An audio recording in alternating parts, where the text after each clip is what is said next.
Hi, it's Laura at Aquamarine18. Thanks for stopping by my channel today. This is my end of month recap video for July 2022.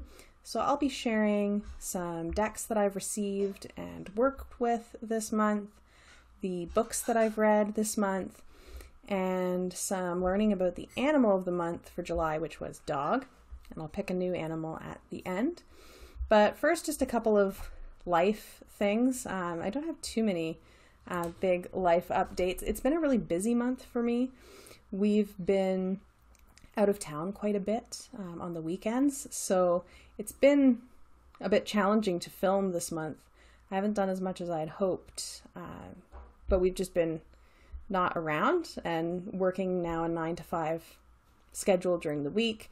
I don't usually want to film in the evening when I get home. I just want to put my feet up and drink a beer and go to bed.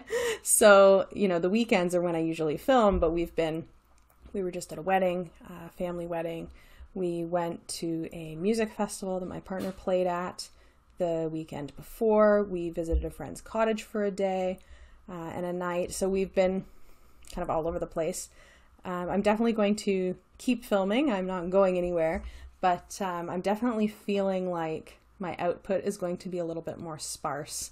It has been a little bit more sparse than I might have liked, but you know, that's okay.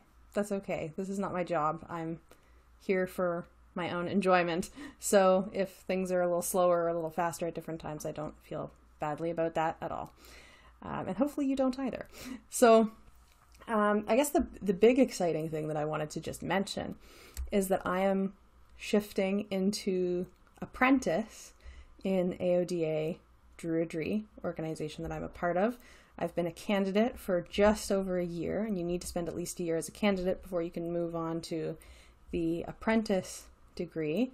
And so I'm in that process right now, and I can't say too much about what that process looks like, but I expect it will take me weeks to go through, but I will be continuing on and taking on some new studies as an apprentice. There will be more books to read and projects to undertake, and I'm really, really excited and really enjoying my Druidry practice. So that's, you know, on my mind a lot this month as well. And I guess that's the general life updates, really. Things are pretty good, you know, just busy. Hopefully August will be a bit quieter in terms of being at home more, getting to just canoe and hike and relax and swim in the pool over at the neighbor's house. I have a great neighbor who lets me swim in their pool. You know, walking on the trails and things like that I haven't gotten to do as much of this summer since we have been out and about quite a bit. So, decks I've received this month. I have received 2. And one was a Kickstarter, and one was, I guess, a purchase that had been long planned. So I will share those with you. I think one of them I might do a dedicated video walkthrough of. But the first one that I will share that I recently received was the Spacious Tarot expansion pack. So I have had the Spacious Tarot since it was released. This was a Kickstarter in 2019. The box is labeled 2019. And the deck, I'm sure folks have seen. It's a very nature-based deck. Lots of animals and plants and scenes. It's a little bit pippish. Spacious is a good name for it. They're quite open images. Like open to interpretation, and also open in the sense of like they feel welcoming. It's a deck that I really like, and I don't talk about very much, but I really enjoy working with. And I'm sure probably folks who are familiar with this deck will already know this, but there was a planned expansion pack for quite some time. There were some issues in the production of the expansion pack, just getting, you know, colors right and things like that. So there was a bit of a delay. So they didn't open the pre-orders as early as they thought they were going to, the creators, but as soon as they did, I pre-ordered it and I got it. I guess it wasn't a pre-order. They didn't open the orders for pre-order because they identified an issue. That's, I think, what happened. But it comes with a little guidebook with card meanings and also some suggested uses for the expansion pack. They note in the guidebook, and the creators are Carrie Mallon and Annie Reutet. I'm not sure if I'm saying that right. I apologize. They note that the concept for this expansion pack comes from an old Italian card system called Minchiati. Although related to tarot, Minchiati utilized several extra cards. Typically, these additional cards represented classical elements and virtues plus the 12 zodiac signs.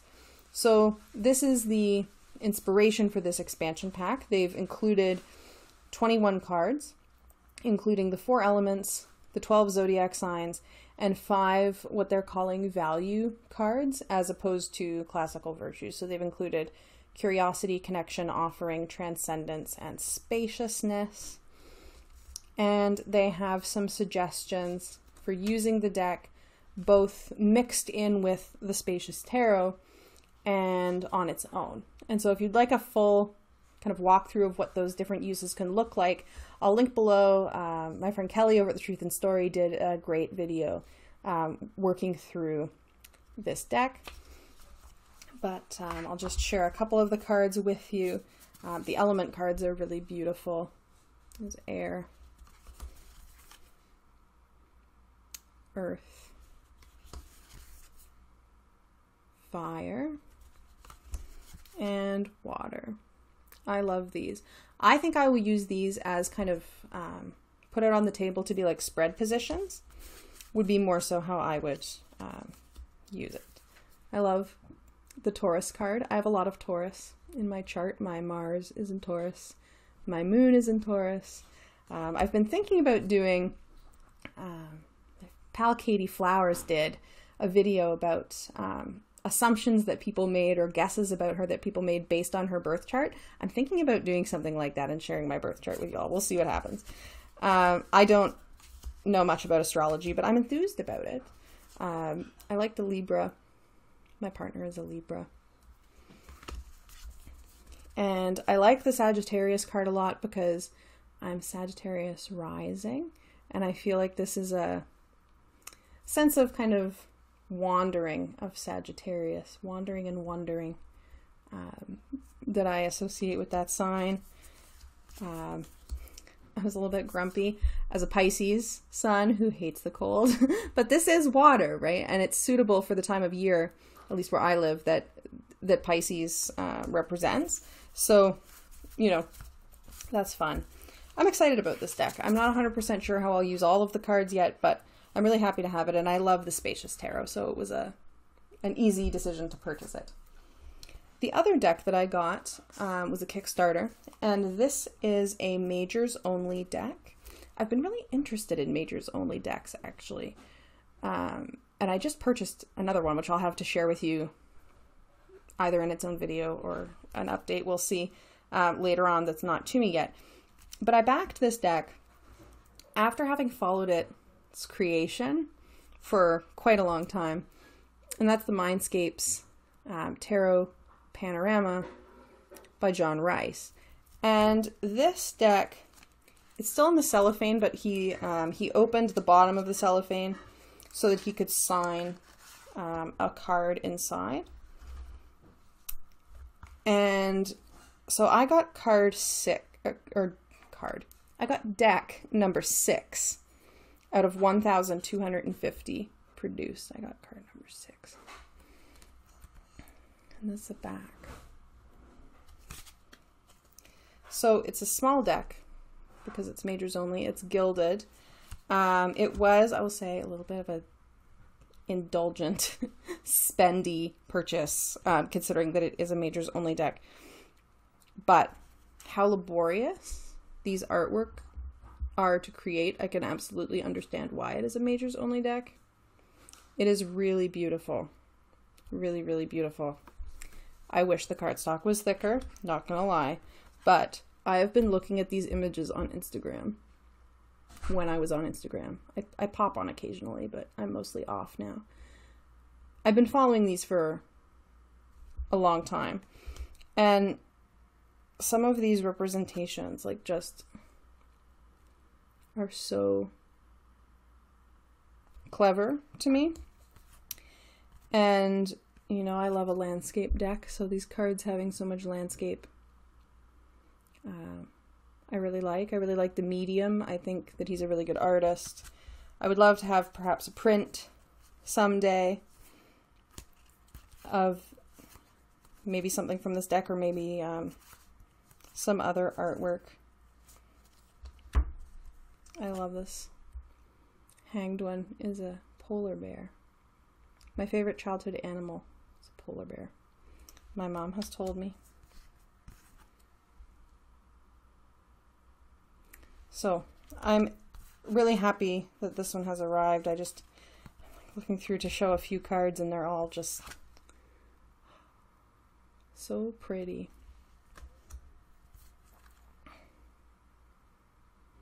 And this deck came in a set with a book, which I will also show you. I'm going to put this back in. I will probably take off the cellophane at some point. We'll see. I've been opening it from the bottom because the artist did put a seal on the top.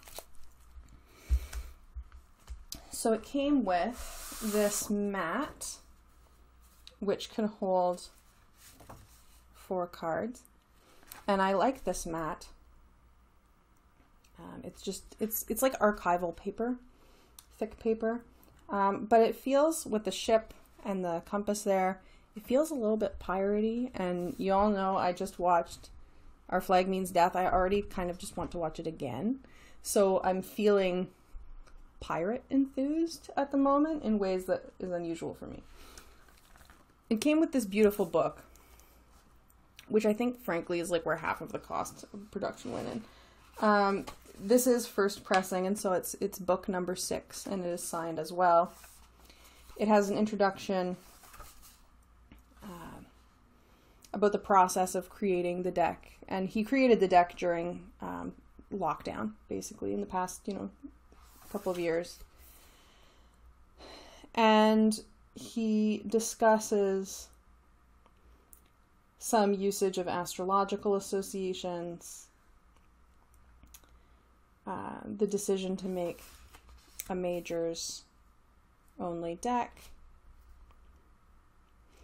the way that different cards correspond to different events. So he created the moon at the very start of the pandemic when everything was a question and the future inscrutable. The Fool coincided with the creator's partner moving across the country, the start of a new perilous adventure for both, and so on. So he goes through that, and it's oil pastels, and so he has a picture of his pastels there. And then there's a discussion of an approach to reading the cards. He has, I think, one little layout there, 4-card layout. I haven't read the book yet. I just received this. And then the Major Arcana, and he goes through for each of the cards. You get a really beautiful full color image. And then there's keywords, planetary and elemental association, the symbolism that is included in the card, and then a little paragraph explaining, what the card is about. Then towards the end, there are a couple of extra cards in this deck. There's the Catacomb, and there is the Great Work. So it's a few more cards than a typical Majors Only deck would be. And then there's, a final note, kind of conclusion paragraph there, some acknowledgements, and some thank yous. He thanks his dog, which I enjoy. And then there's a little piece about the artist at the end. John Rice is a lifelong artist, one of the few who specializes in oil pastels. His whimsical, colorful work seeks to inspire the creative imagination, nurture the human spirit, and enrich our world community through visionary, expansive, and mystical art. He runs his shop, JAR Studio NYC, out of his studio in New York. His signature technique, which he calls excavation, involves building up layers of medium and then scraping or eroding it to create fine textural and structural details, which is especially useful on miniatures. And he has some really beautiful miniature art, I think, on his shop as well. So I love the book. And this is one of the rare instances that I will say, there's a handful of instances like this, where I feel like, having received the book and the cards, the little mat was an add-on that you didn't have to back for. It just kind of came with it, as was this little pouch. I feel like really like these two items are equal. Like the book does not feel supplemental at all. I don't actually think there was even an option to buy the deck without the book. So I'm happy with this set. I need to explore it more, but since it just arrived, I just haven't quite had time yet. Now, trying not to knock everything over here. Those are the two decks that I received this month. I have also been working with one other deck. And the one other deck that I've really been working with is one that you will know that I have because I shared it earlier. And that's the Tarot of the Cat People, which is Julie of Peekaboo Rose made me do it. And I'll link below. I didn't mention in my general updates, if you didn't get to see it already, which maybe you did, I got to go on 3 Girls, and we did a video about summer decks that we like. So it was 3 girls and a guest, and I was the guest, and I talked about Next World Tarot as a summary deck, and Julie talked about this one, and I really like this deck. So I've been having this as my daily draw deck, which has been great. And I got this leopard print. This is not something that I would say is my style, but I feel like it's the cat people style, so that's kind of fun. This is a deck that I've been working with quite a bit. Books for the month. I read 7 books this month, which I will tell you about. Oh, before I do, the other thing that I've been using a lot this month, false start.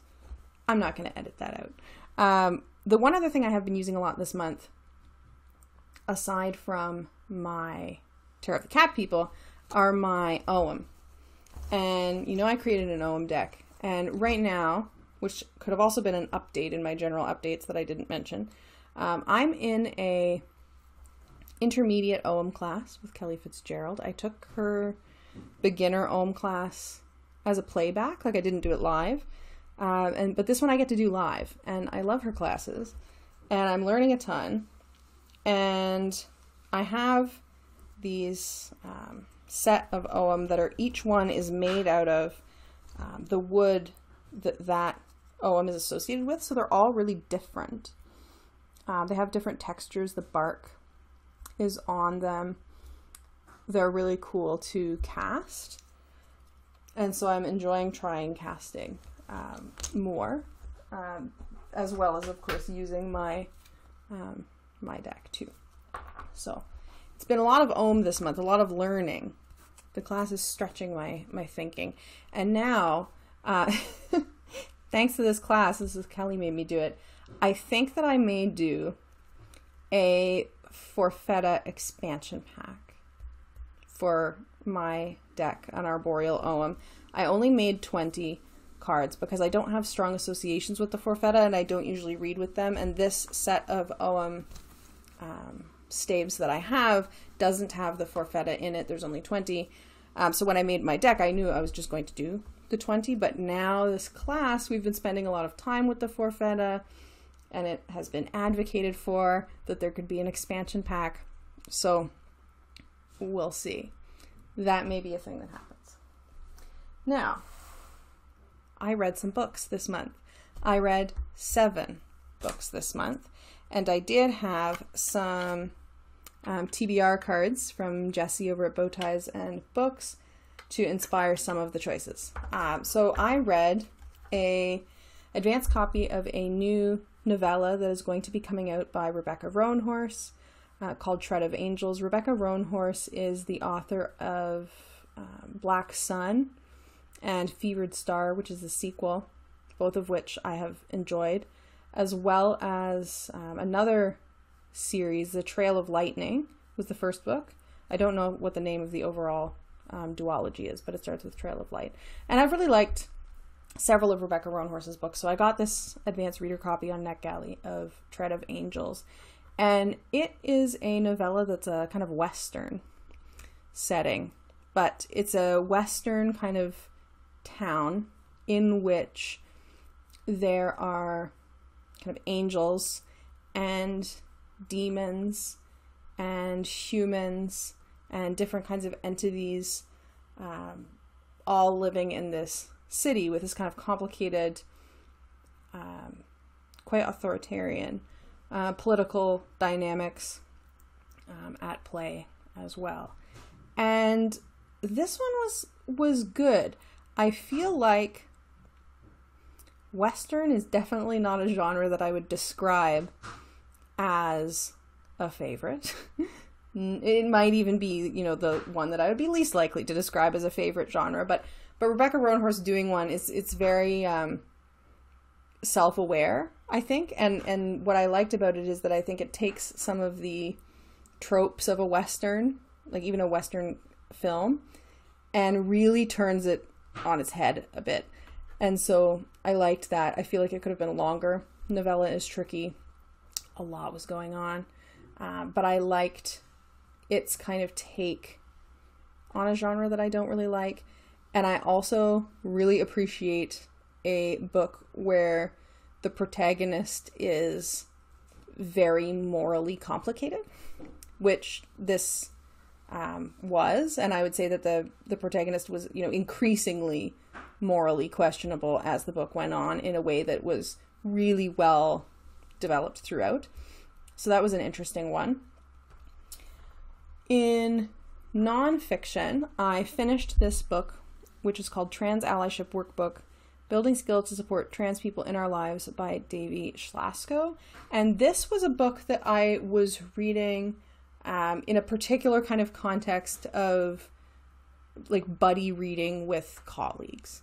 So this isn't something that I, picked up just like at random. It was in the context of quite a few folks reading it together. And I will say that this is excellent. I would very strongly recommend this book. If you are someone who is aspiring to aspiring to allyship maybe is tricky language, right? But somebody who is looking to unlearn cisnormativity, I would say that this is really good. And what I appreciate about this is that it doesn't kind of simplify things that aren't simple for the sake of making things neat and tidy and easy. It has different activities in it that involve reflecting on your understanding of gender, your understanding of your own gender, how gender kind of works. And it has a whole section on pronouns that's done quite well. It's a lot in a very short book. And I have read other books that I think kind of try to do what this book does and don't do it very well at all. But this is really, really good. Really good. 5 stars. Definitely recommend this one. I also finished my last Earth Path book for my candidate Druidry studies. Wouldn't you believe it that the thing that took me the longest, that kept me from going from candidate to apprentice, for a couple of weeks, like I went a couple of weeks longer as a candidate before starting the the process to go into apprentice. And it was because I was held up by the reading. I didn't read all the books within the year, and this was the last one, and it was a bit of a slog, if I'm honest. This is Up North, A Guide to Ontario's Wilderness, From Black Flies to the Northern Lights. National bestseller by Doug Bennett and Tim Tyner. It's not bad. It's not really a book that you read cover to cover. This is something that you have on your coffee table. And so there's lots of different little illustrations and trivia. It's like a trivia book almost, like little facts and statistics about different creatures and different types of plants and different trees and weather phenomena. It's not scholarly really. It's interesting factoids about nature. So don't read this cover to cover, but the information is interesting. I mean, it's, if you're interested in reading lots of books about nature, as I have been. On to the fiction. And I'm going to get to the TBR cards in a second. I read the sequel, the second book in the Monk and Robot series, Becky Chambers, A Prayer for the Crownshy. And A Prayer for the Crownshy was 5 stars of just heartwarming joy. I love Becky Chambers' books. Her books are a little bit like hug books for me. They feel very cozy and tender, but also substantial. Like they ask substantive questions. There's a lot of kind of reflective, themes in these books, and the Monk and Robot series is no exception to that. They're novellas, so they're quite short. And the first book in the Monk and Robot series dealt with a robot named Mosscap and a tea monk, so a monk who goes from town to town serving tea, called Sibling Dex. And Sibling Dex and Mosscap meet each other, and it's the first time in quite a few generations that a human and a robot have crossed paths, because the robots all had left. And so that's the first book. The second book, Prayer for the Crownshy, Dex and Mosscap are meeting other people. So the story of a human encountering a robot has spread, and Mosscap and Dex are traveling from town to town, meeting people. And it is just delightful. I recommend the Monk and Robot series for everyone. Everyone should go out and check out the first book. And if you love the first book, read the second book. It is wonderful. It is a joy. I love Monk and Robot. And next up are the books that I had for the TBR cards. So I had 4 TBR cards for the month, and I chose 4 different books on that basis. So the first one I'll mention is the BookTube card. Read a BookTuber's recommendation. And so for a recommendation, I went to Jessie at Bowties and Books, who created these cards. And they had very positive things to say about Akwaeke Emezi's Black Spirit memoir, Dear Sandarin. And 5 stars. Good recommendation. I've read Akwaeke Emezi before, 2 other books, Freshwater and Pet. I liked Freshwater better, personally. If you have read Freshwater, this has quite a lot of some similar content. There are definitely autobiographical aspects to Freshwater, though it is written as a novel, very much as a novel. This is a series of letters to different people in Akwaeke Emezi's life, partners, family members, and people that they've known in their life. And the book notes, through candid, intimate correspondence with friends, lovers, and family, Emezi traces the unfolding of a self and the unforgettable journey of a creative spirit stepping into power in the human world. Their story weaves through transformative decisions about their gender and body, their precipitous path to success as a writer, and the turmoil of relationships on an emotional, romantic, and spiritual plane, culminating in a book that is as tender as it is brutal.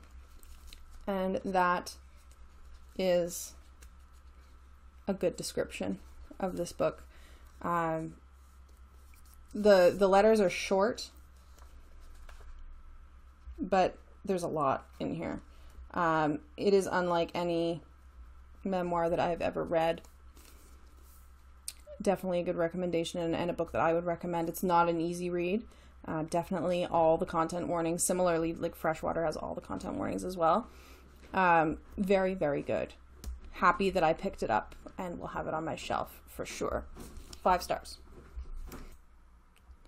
The next TBR card that I had for this month was Get Out, a book featuring your greatest fear.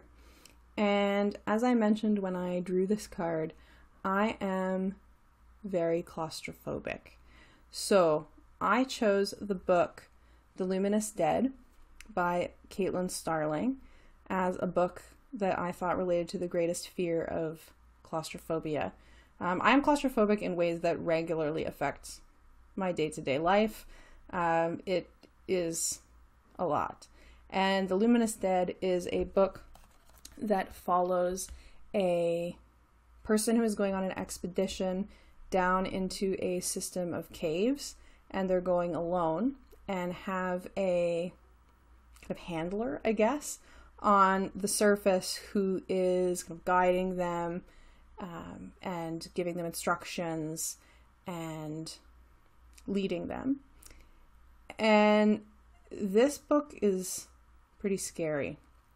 And it becomes quite clear that, the motives of the person who, created this expedition are complicated and questionable. And there is real kind of unreliable narrator aspects to this book. Certainly with being down in the caves alone for so long, at points in the book, it's not clear if the protagonist, who's the person who's down in the cave, is hallucinating, or if perhaps something kind of supernatural is going on, or whether they're kind of being messed with by the person on the surface who has the ability to control aspects of what their suit is doing. Creepy. The whole thing is in the cave and just has the 2 characters. Overall, I thought it was good. I would definitely read something by this author again, based on The Luminous Dead. I did think there were 1 or 2 things that were included, like one thing in particular, that I thought the book would have just been better if it wasn't there. Just totally unnecessary. But overall, I thought it was effective in its creepiness, and certainly creeped me out. I'm not going in any caves. Well, just not gonna do that. The next card that I had for reading this month was La Frontera, centering an undocumented person or immigration. And for this book, I read a novel called On Fragile Waves by E. Lily Yu. And On Fragile Waves follows a family, 2 parents and 2 children from Afghanistan who are traveling to Australia. And they end up, making the trip to Australia, and they end up in immigration detention on Nauru, which is an island off Australia. And this is a very researched novel in terms of being informed by Australia's immigration policies, Australia's poor treatment of undocumented people, and, its immigration detention. I know a lot more about immigration detention in Canada, where I live, than I do about the history and the policies in Australia. but I do get the sense from reading the afterword to the book and reading other reviews of the book that this novel is very much based in research. The author talks about in the afterword having interviewed people who had gone through immigration detention in Australia, and conducting all kinds of research to write this novel. It has led me to maybe want to read, I think, maybe a nonfiction account or a nonfiction book about this topic, because it's hard to tell, even when a novel is researched, exactly how that kind of has manifested, if that makes sense. I found this a very emotional read. The book is told from the perspective of the daughter in the family, who is quite young at the beginning of the book, and ages by several years over the course of the book. And the family is leaving Afghanistan and seeing Australia as this kind of beacon of hope, as a place where they can be, that will be safe. And then they end up in this in this camp in horrible conditions, and then are in Australia, but are in, of course, an extremely precarious position, at risk of being deported constantly, and just the fragility. The book is on fragile waves, is the title, right? And it captured that very much. So I will say, just for people looking up this book, it is shelved as and described as fantasy. I would say that it is definitely not at all. There are points in the book, and this is not really a spoiler because it happens fairly early on, and I think any review probably mentions it. There are points in the book where the daughter is seeing and talking to a deceased friend. Specifically another girl who was on a boat with them during their migration, who drowned. And somehow this is being skewed as this is a fantasy novel. I don't think that that's the case at all. I think that it's a bit of a mismarket, if I'm honest. That's not a criticism of the book. I just think that it's strange that fantasy seems to be the shelf that people are putting it on, because I didn't experience it as a fantastical novel in any sense of the word. It has some experimental aspects in terms of including some kind of poetic verse and things like that. I did really like this novel a lot, and I would absolutely read something by E. Lily Yu again on its basis. So that is all the books that I've finished, but I did want to mention I had a fourth card for July, and that was the card, A Book Centering Black Lives Matter. And I knew what book I wanted to pick for that, and so I purchased Until We Are Free, Reflections on Black Lives Matter in Canada, edited by Rodney DeVerlis, Sandy Hudson, and Cyrus Marcus Ware. I'm just not finished yet. You can see my bookmark there. I am on page 225 out of 320. So I have 100 pages to go. So I haven't forgotten about this card or neglected this card, but I will be sharing my final thoughts about this book in the next update. So I will share that a little bit later. So, animal of the month. The animal of the month is dog. And I mentioned when I drew this card from the Druid Animal Oracle deck by Philip and Stephanie Cargom with art by Will Worthington that I wasn't sure if this was like a particular dog or just dog in general. I've interpreted it as an animal of the month as dog in general, but this dog that is depicted here, the book specifies, is a deerhound.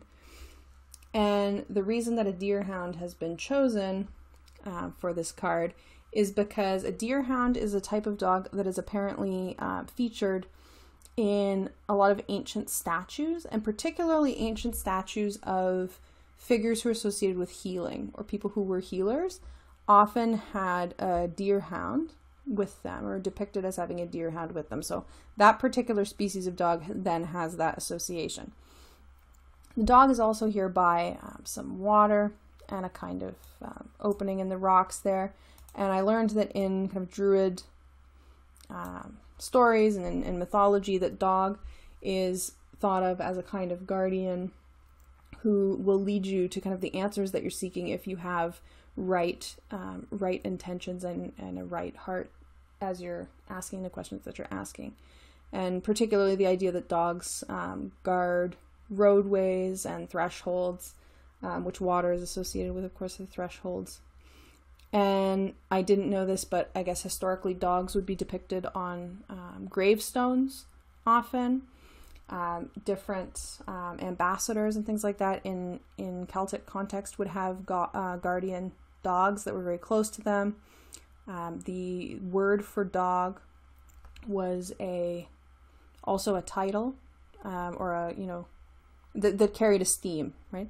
That would be attached to people's title, and it would be a sign of honor. This dog is loyal and protective, and so that's what I learned about dog from the guidebook. I also, just in terms of getting to know this one, made a point this month of spending time with dogs. I haven't spent a lot of time with dogs, actually, because I've never lived with a dog. My family has never had a dog. I've never had a dog. None of my partners have ever had, dogs that I've spent a ton of time with, or I certainly never lived with. So I've been hanging out with my neighbor's dog especially, and my neighbor has this kind of Chihuahua mix that is bigger than what you would picture for a Chihuahua for sure, but has kind of a Chihuahua-like looking face and long fur. And I've been hanging out with this dog, and we had some good cuddle times, and we've been hanging out in the backyard, and that's been fun. I like dogs. I've just never lived with one.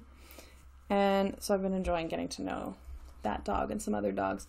I had mentioned that we went to this music festival, Punk Fest. There's always like a lot of dogs at Punk Fest, so I got to hang out with some dogs there and get to know some dogs. So that's been fun. I like dogs. So this has been... It's fun when the animal of the month is one that you can actually fairly easily encounter, without going to great lengths, like traveling or something like that. And of course, I don't go to zoos. I think that's bullshit. So it's been nice to spend time with dogs. Now, we get to choose.